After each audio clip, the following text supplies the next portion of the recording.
Welcome to the Old Time Radio Netcast Network. I'm your host, Andrew Rines, and let's get into this episode. This episode is going to be Suspense. Original air date is February 10th, 1944, and the title is Suspicion.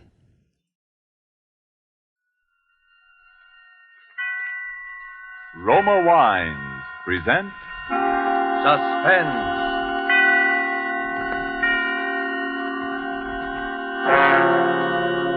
Roma Wines, made in California for enjoyment throughout the world. Salud. Your health, senor. Roma Wines host the world. The wine for your table is Roma Wine, made in California for enjoyment throughout the world. This is the man in black, here to introduce this weekly half hour of Suspense.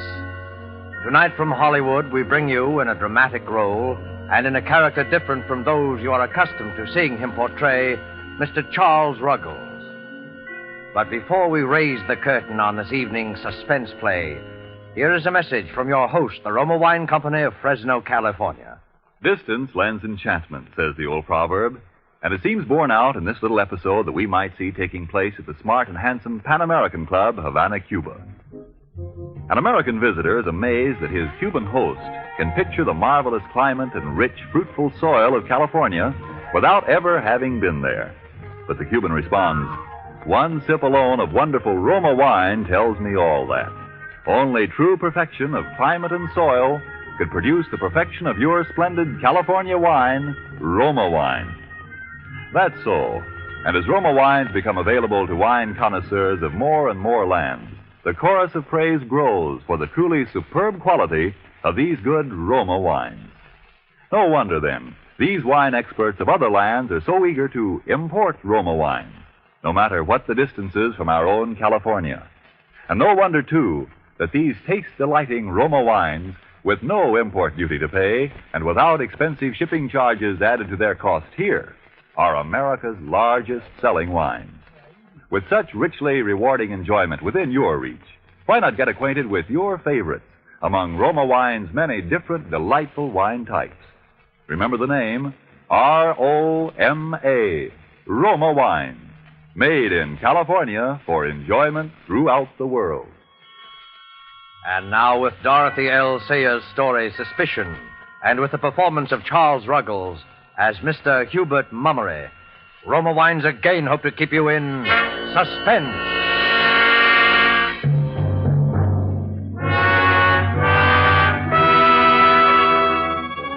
Mr. Mummery took the morning train down to business, as he always did. He opened the door of his office, much as he always opened it, and saw his partner, Brooks, sitting at his desk as he always sat. And the world seemed perfectly orderly and dependable and sane. And then it began, very simply. Out of a few chance remarks, the terror took shape and grew until it was a black mountain of fear and suspicion. Morning, Mummery. Pleasant morning, what? Yeah? Oh, quite. I've been looking through some back accounts. I've an idea they're trying to put us off until... Hubert Mummery, what's the matter with you? With me? Well, you gave me a start. Why, man, you're as white as a sheet. Oh, am I? Well, I'm not feeling quite myself this morning. Breakfast didn't agree with me. Didn't agree with me at all. Well, you'd better look after yourself. We're none of us as young as we once were. You know? Yeah, always had a beastly stomach, always. But I can't remember you having an attack like this in years, Mummery. Huh. That new missus of yours giving you proper food? Good, mild, digestible thing? No, I'm afraid Ethel knows nothing at all about a kitchen. Well, that's what you get for marrying a girl without showing it to a friend. Doing it in such a rush, 10-day courtship, and at your age, Mummery. Well, you'll see why when you meet her. Besides, it doesn't matter in the least. After all, I was a bachelor up until a few weeks ago and rather used to taking care of myself, you know. Oh, my dear man, you're not telling me that you manage the household. Oh, hardly. No need for that. We've engaged a housekeeper who's a gem, really. Capable, motherly soul named Sutton. Ethel's delighted with her, and so am I. Exceptional cook and all that. Well, that's excellent. We can all do that sort of thing, you know. I say you better take it easy and keep off your feet today. A man's health comes first, you know. Thanks. I'll be all right. I took one of my tablets on the train. Well, Well, if you need anything, you let me know, huh? Yes. Oh, by the way, Mummery, I suppose your wife doesn't know another of those cooking gems, does she? Well, I don't know. They aren't so easy to find nowadays. Don't tell me your cook is leaving you. Oh, good Lord. No. Perish the thought. It's for the Phillipsons. Their girl is getting married. Yeah, well, always said marriage is the graveyard of good cooks. Positively. You know, I think it should be a criminal offense for cooks to feel the mating urge. Huh? Leaves a family high and dry. Yeah. You know, I said to Phillipson, you mind what you're doing, I said. You get somebody you know something about, or you may find yourself landed with this poisoning woman. What's her name? Mrs. Andrews? Carolyn Andrews? I don't want to be sending wreaths to your funeral yet a while, I said. Now, wasn't that a dreadful thing, though, that Andrews case? Ethel read some of it to me out of the newspapers. My. Gave me the cold horrors. Oh, it's a disgrace, I call it. 3 people dead of poisoning, falling ill one by one, gradually getting worse and worse, and suddenly dying off like flies after a month or so of her cooking. My. And all the police say is they think she's hanging around the neighborhood and may seek employment as a cook. As a cook? Now, I ask you. Puts us all in the shadow of the grave, doesn't it? Well, rather. Well, it's only to be hoped that they'll catch this charming Mrs. Andrews before she tries her arsenic seasoning on somebody else. And that's why I told Phillipson to be careful about hiring a strange woman. Well, quite right, too. One can't be too careful about a thing like that. I'll ask Sutton if she knows of another cook as good as she is. You won't need worry about anyone she recommends. Oh, excellent. I suppose she's worked for the right sort of people, Mama. Right sort? Well, I imagine so. I don't know. Well, didn't she bring references? Well, yes, she did. A great pile of them. Glowing ones, too. But I don't know. Ethel and I were so glad to get someone that we haven't bothered to look them up, really. Oh. Well, it's 10:30. I must get back to work. Would you mind dictating a few letters, Mummery? Some dunners? I do it, but I've some bills to get out in the next room. All right, I'm glad to. Well, I'll have Penny take them down. Huh? Miss Penny, will you step in here a moment, please? Coming, Mr. Brooks. Now, don't exert yourself, old man, because... Oh, Penny, Mr. Mummery will give you some letters for our forgetful customer. Yes, sir. And I'll be in the next office if I'm needed, Mummery. And do ask that sterling cook of yours to find someone for poor Phillipson, eh? Mm-hmm. I'll speak to Sutton as soon as I get home. Good man. You're looking a bit pale this morning, Mr. Mummery. Yes, I know. Let's get down to the letters, Penny, shall we? Yes, sir. Dear sirs, unless payment on your account is immediately forthcoming, we must institute proceedings which... Yes, sir. Which, sir? I was thinking. Wonderfully clever how that Mrs. Andrews manages to get positions with respectable families. Wasn't nothing so clever about the last one, sir. No? No. She brought plenty of references. Glowing ones, too, the paper said.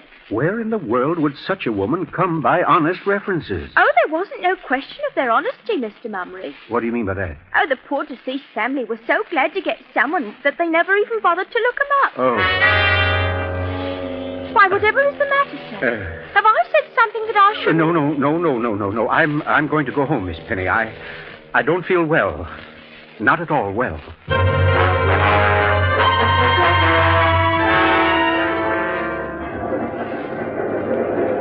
On the homeward-bound train, Mr. Mummery's mind kept up a continual flow of discomforting thoughts. Those references of Sutton's. How did he know, after all? Yes, Brooks was quite right. One can't be too careful.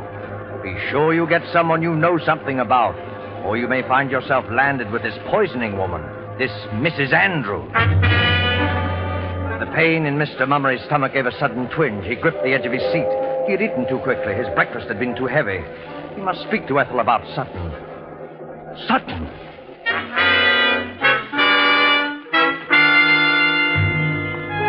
As he walked up the quiet street of the remote little country town, the well-known familiar landmarks looked somehow strange and menacing.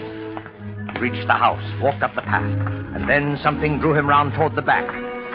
Somehow, despite himself, he found himself opening the screen door of Sutton's kitchen.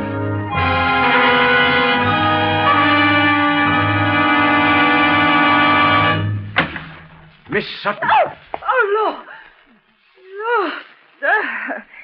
You did give me a turn, Mr. Mummery. I was so taken up waiting for the potatoes to boil that I didn't hear the front door go at all, sir. Well, I used my key, Sutton. Where is Mrs. Mummery? Oh, the poor dear was feeling a bit sickish after breakfast this morning, and I might have lied down for a bit. She was looking so poorly. Ethel sick? Ethel's never sick. I don't understand. Oh, it was working about too much that done it, if you ask me. I told her to go light with it, but she's that restless she can't abide to be doing nothing. Where is she now? Well, that young Mr. Welbeck called by to get some flowers she'd promised his mother, and he cheered her up a bit. She needed cheering, too, by the look of her, poor lamb. Where are they, Sutton? They're having their tea in the garden. She's a deal better than she was, sir. A deal better. Well, I'm glad of that. I'll step out and have a word with her. Oh, Mr. Mumley. Yes? Before you go, I'd like to show you what I got for your dinner. But I... Just a moment, Mr. Mumley, sir. There. Have a look at that now. That's steak and kidney pie, isn't it? You'll find it beautiful and light, sir. It's made with butter, it is. So you'll have no trouble at all digesting it. No, well, very good. And it's seasoned something wonderful. Yes, I'm sure it's excellent.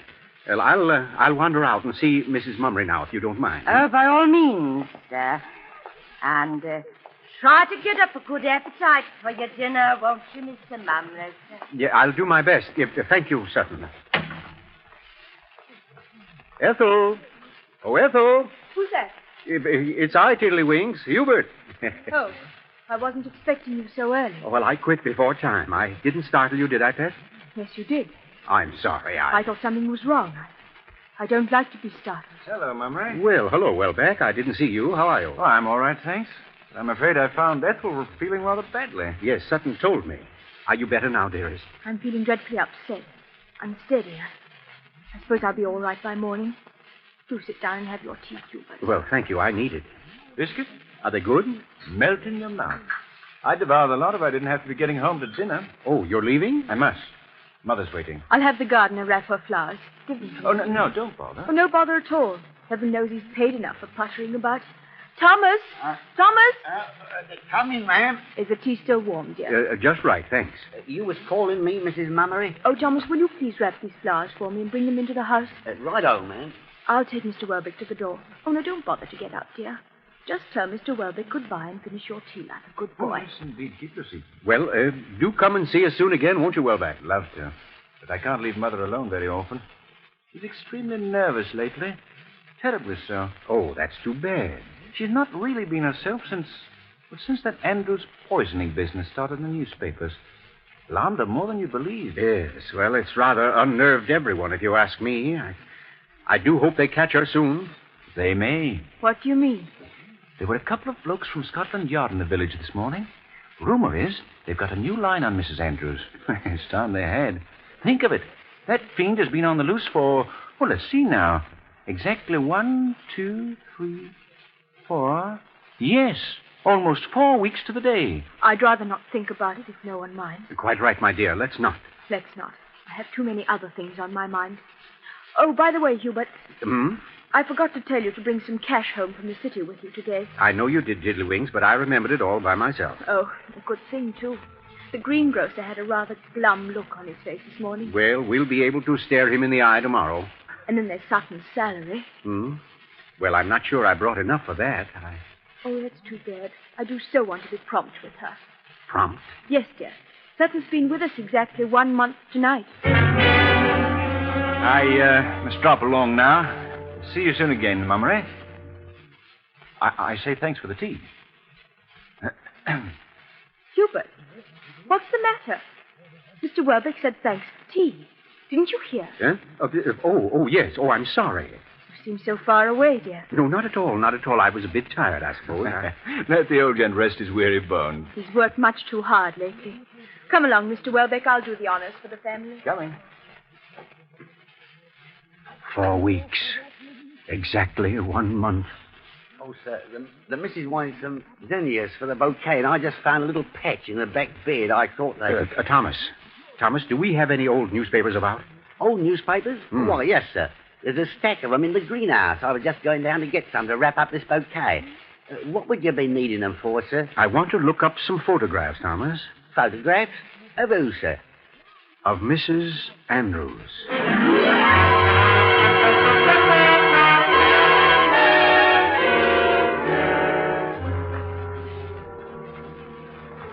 Here they be, sir. They go back about 20 days, these do. I always takes them out of the kitchen when the cook has finished with them. I see. Now, let's have them, Thomas. Now then. June 15th, June 5th. Yes, that was just about the time. Should be an article about Mrs. Carolyn Andrews in this one.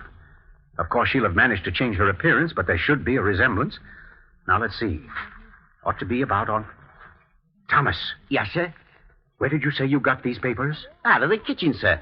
Why, what is it, Mr. Mummery? Somebody's been through them with the scissors, Thomas. Every line about the Andrews case has been clipped out. Every line. Mr. Mummery, sir. Don't. Now look for yourself. There. But I don't understand it, do you, sir? I'm afraid to try, Thomas. Are there any more papers about? There's a few more under this shelf where I keep them. Oh, botheration. Look at that. Meddlers, that's what they are. Meddling with my things. Don't waste time with that now, Thomas. But look at it, sir. All spilled and wasted. It cost good money, too. Well, all right. We'll buy more of whatever it is. Only a bit left. And it ain't so easy to get, I'll tell you. It's just about the best weed killer there is. Them weeds just fold up and die the minute it touches them. If somebody hadn't tampered with the stopper, there wouldn't have been a drop lost. Thomas. Yes, sir? Let me see that can. Yes, sir. Arsenical weed killer. Contains arsenic. Deadly poison. Stopper was loose, sir. Somebody had it out. I never leaves like that, nothing like that. Thomas. Yes, sir, yes, sir. Oh, good Lord, Mr. Mummery, what is it, sir? I don't think I should have had that tea, Thomas. I'll call the missus. No. You mustn't alarm her, whatever you do. Don't alarm her. She's not to be excited. But get to the phone and call Dr. Maysby. I'm ill, Thomas. Tell him I'm terribly ill.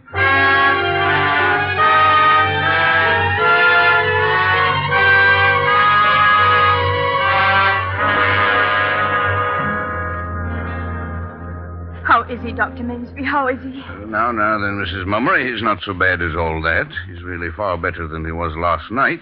Decidedly. Yes, the patient is somewhat improved, aren't you, Mummery? Well, I'm feeling quite all right, Ethel. I shouldn't be surprised if I lived after all. My poor darling, you gave me such a fright. Did I? Little wonder. Symptoms were rather alarming. Whatever on earth could it have been, Dr. Maysby? He was suffering so dreadfully last night. Of course, those powders you gave him quieted him a bit, but he did seem to be in such agony. Well, I can't say precisely what it was. I could pretend to know, but frankly, I don't, Mrs. Mummery. I haven't the proper equipment here for a real diagnosis, but I'd venture an old-fashioned, non-scientific guess that it was a touch of common garden ptomaine. Yes, that's what it was, Ethel. I'm sure of it. Tomorrow or next day, when he's quite well, mind you, I'd like to have him come down to the office in Berwick for a thorough examination. Do you hear that, dear? You must make him promise to come, Doctor. He's so very careless about himself. He'll come. This episode gave him a bit of a start, I think. Nothing like a touch of ptomaine to make a man health conscious, eh, Mummery? Well, you're right, Doctor. You'll see me very soon, I promise. Excellent. And until then, you just continue the powders I gave you, one every hour. Yes, Doctor. And no solid foods. Have that cook of yours make you a nice, strong broth of some kind. What? And above all, stay in bed for the next 24 hours. I'll see to that, Dr. Maysby. I'm depending on you, Mrs. Mummery. And now, if you'll tell me where you put my hat... I'll get it for you. Oh, you needn't trouble. If you just tell me no where... trouble at all. It's out on the standpoint. So, Mummery, do try to take better care of yourself from now on, huh? We'll need to make Ethel a widow before her time. Well, I'll do my best not to. Dr. Maysby. What's that, Mummery? Listen to me. I haven't time to explain now. What are you talking about? Keep your voice down, man. I don't want to frighten Ethel, but there's something very strange going on in this house. You aren't delirious. I may need your help soon. I'll phone you sometime today as soon as I can do it without alarming Ethel. Oh, she wouldn't be able to sleep for weeks if she had any inkling of what's going on. You aren't imagining things, are you? No, listen, Maysby. Last night before I took sick, I found... I beg pardon, sir. Well, Sutton? Yes, Sutton, what is it? Mrs. Mumner sent me to tell you that your chauffeur's brought the car round, sir. Oh, yes, good. I'll be getting along now, I think. Oh, sir. If I'm not being too inquisitive, sir, how is the patient this morning? Why, he's much better, Sutton, but he had a rather grim session of it just the same. Oh, that's dreadful, ain't it, sir? We'll have to take better care of him, won't we, sir? Much better care.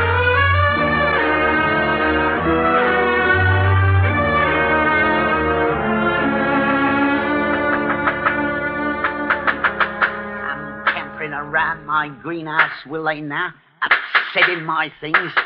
Oh, will they now? Not much they won't. I'll put a lock on this door that... Thomas. Who's that? Why, Mr. Mummery, you ain't supposed to be up and about, are you? You're supposed to be in your bed, ain't you, sir? I want to get those papers we were looking at yesterday, Thomas. Does the missus know you're walking around out here? Sir, I'll be bound the missus We'll don't... keep this a secret from the missus, Thomas. You'll get your death, Mr. Mummery. If I lie upstairs in bed all day, the whole Mummery family will get its death. Now, where are those papers? Well, they're just inside the door there, where you left them, sir. Just inside the door. Now, let's see. Now, where was it? Right about there, sir. No, it wasn't. In a little further. Now to your left. All right. There they are, sir. Well, if they are, I've been struck blind. There's nothing here but the stone floor and a box of tulip bulbs. You must be wrong, sir. All right, well, come and look and see here. Yes, sir. Mr. Mummery. Well, they're gone. What do you know? I'm not at all sure what I know, but I'm going to find out. You come with me, Thomas.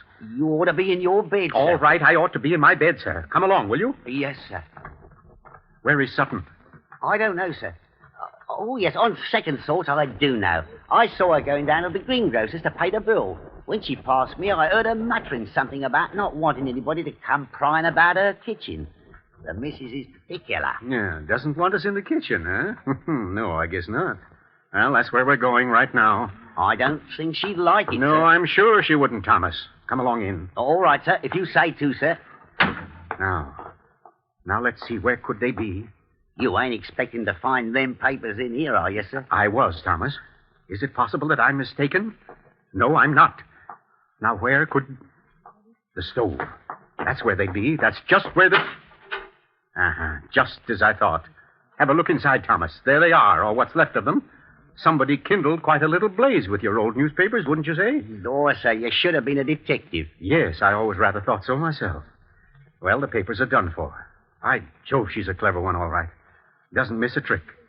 We're dealing with a very cautious, very thorough woman, Thomas. And I shouldn't be a bit surprised if... Well, are you listening to me? Thomas, what are you staring at? Mr. Mummery, what's that on the windowsill? On the The weed killer. The arsenical weed killer. It's found its way into the kitchen. The stopper's off again, ain't it, sir? Right, the stopper's off and it's nearly empty. Thomas, what's in that pot on the stove? I don't know, sir. Well, look and see. Yes, sir. It's chicken broth, sir. Real strong chicken broth. Good. Here. Now take this empty medicine bottle and get as much broth into it as it'll hold. What for, sir? Just do it, Thomas, please. Yes, sir. That's fine. Now then, get the car out of the garage. Where are we going, sir? We're going to Berwich. But, Mr. Mummery, the doctor We're going to see the doctor, Thomas, before we're all beyond his help.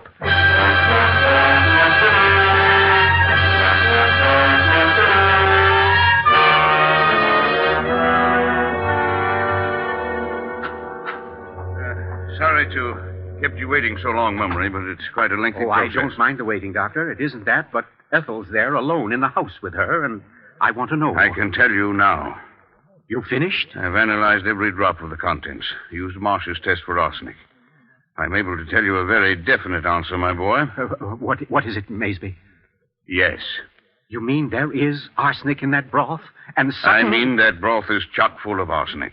Mrs. Andrews is taking no chances this time. There's enough poison there to kill your entire household.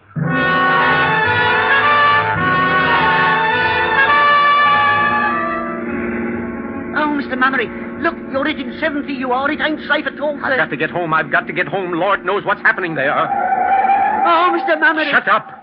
Ethel is poisoned, dying dead. Ethel is poisoned, dying dead. I patched the front right tire myself, sir, and it's fearful weak it is. Sutton, Mrs. Andrews, Sutton, Mrs. Andrews, Sutton, Mrs. Andrews, Sutton, Mrs. Andrews. Oh, thank the Lord, there's the house. What's that car doing in front of it? What's it doing there? I don't know, sir. It's happened already. The doctor's there. It's happened already. The doctor's there. It's happened already. There's The two men doctor's there. standing out in front of the house, Mr. Mummery.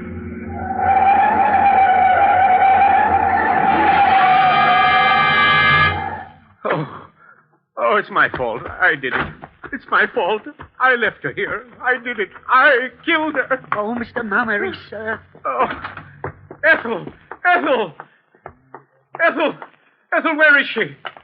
Welbeck, what are you doing here? I'm Scotland Yard, Mummery. Easy now. Take it easy. Well, where is she? Tell me. I have a right to know. Who is he, Inspector? I'm Hubert Mummery. Where's my wife? Now, try to be calm, Mummery, won't you? That's a good fellow. What do you mean? Why are you sitting down here? Is she beyond help?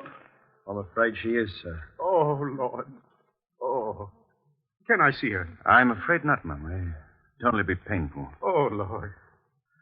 But that Mrs. Andrews, though, you've got her. She didn't get away. No, we've got Mrs. Andrews right enough. Oh, Ethel. You see, officer, we've only been married 10 weeks. 10 weeks yesterday. Sutton. Yes, Mr. Mummery. I'm very sorry about things. Sorry for you, sir. Sorry for me. That's good. Well, it's too late now. Well, take her away. Take her away. Oh, Mr. Mummery, I'm so Take sorry. her away. You'd better go, Sutton. Go ahead. He's upset, of course. Wants to be alone. Oh, you see, Mrs. Mummery and I were in desperate need of a cook. But it's just as I said to Brooks. One can't be too careful about taking a strange person into the house. Why, I didn't even suspect her until yesterday. I had no idea there were... Go. Are you letting her go? Well, you can't let her go. That's Mrs. Andrews. Don't... Oh, please, This sir. broth, it's chock full of arsenic. I didn't have no end in that broth, sir. It was made while I was at the You greengrocer. can't let her go. Why, this... And I didn't make your tea yesterday, nor your breakfast yesterday morning. So help me, Mr. Mummery, sir. I didn't. Ethel. Oh, Ethel, my darling. I thought you were... Oh, are you all right, Ethel? Ethel, dear, what is it? I overheard what you said you told Brooks about taking a strange person into your house. You were right, you know, Hubert. Well, I don't understand. Ready? Quite. Come along, then. Ethel. Well, not Ethel, really, sir. Carolyn would be more like it. Yes. And by the way, you're forgetting a rather important little formality, aren't you? Eh? Oh, yes. Sorry, Mummery. Carolyn Andrews, I arrest you for murder in the name of the King.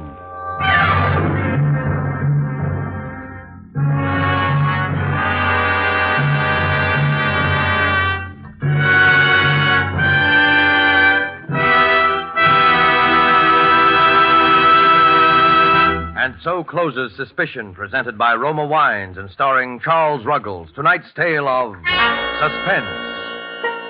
In just a moment, we will hear again from Mr. Ruggles. First, a message from the sponsor of Suspense. Why is the making of good wine like a proverb? Because both are based on long experience. For you to enjoy the many different taste-delighting Roma California wines, first there had to be long years of painstaking cultivation of some of the world's finest vineyards. Plus, year upon year of development of the art and skill that go into the making of these fine Roma wines. Your first sip of any of the good-tasting Roma wines will confirm the presence of these needed years of preparation, will tell you why Roma wines are America's largest-selling wines. Your taste will thrill to the superb quality and the downright satisfaction when you try, say, the tangy, delicious Roma Sherry, or the rich, hearty Roma Burgundy, or the sweeter, heavier Roma Port. You'll be thrilled, too, when you learn such great enjoyment costs so little, mere pennies a glass. You'll want to add your voice to the international praise of Roma wines now rising in many lands in these words: Roma wines are truly magnificent. Let me repeat the name: R-O-M-A, Roma wines, made in California for enjoyment throughout the world. And now, here is Charles Ruggles. Thank you. Well, it was a great pleasure for me to appear on Suspense this evening, and I'll be listening next week, as I hope you will, when Fay Bainter and a distinguished Hollywood cast will be starred. And one more word. As the enemy's desperate resistance grows greater, make sure that our fighting men suffer no lack in their need for more of the weapons of war. Buy more war bonds. Suspense is produced and directed by William Spear. Don't forget, then, next Thursday, same time, Fay Bainter and other stars in Suspense. Presented by Roma Wines, made in California for enjoyment throughout the world. This is CBS, the Columbia Broadcasting System.